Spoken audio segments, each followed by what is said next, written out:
Benvenuti amici telespettatori, buona giornata, benvenuti a tutti i nostri amici. L'appuntamento con l'informazione dalla sede regionale di Statale 13. Queste sono le principali notizie del nostro notiziario.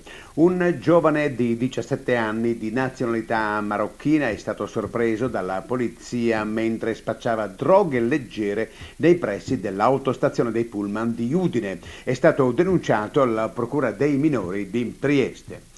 Anche il segretario federale nazionale della Lega Nord, Matteo Salvini, parteciperà al presidio contro i profughi a Tarvisio che si terrà fine novembre. Lo annuncia il referente per l'Alto Friuli, Stefano Mazzolini.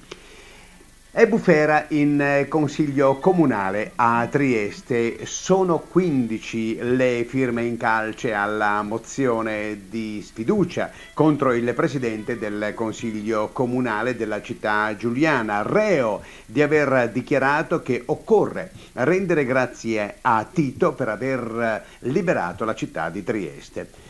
E veniamo agli appuntamenti della nostra regione. Si apre domani sera a Codroipo la tradizionale festa e fiera di San Simone, mentre invece a Talmassons, sempre nel Medio Friuli, nelle giornate del 18 e 19 ottobre presso il Teatro Polifunzionale si svolgerà una manifestazione del tutto eccezionale per il particolare genere musicale proposto. Si tratta della prima convenzione internazionale, seconda in Italia a distanza di 20 anni, dedicata alla chitarra orizzontale. Bene, e con questa notizia da Talmassons si chiude anche il nostro incontro con l'informazione di Statale 13. Vi ricordo, amici telespettatori, che qualora aveste delle notizie importanti da mandarci e da segnalarci, potete spedire via mail all'indirizzo info@statale13.com in attesa delle vostre informazioni e segnalazioni.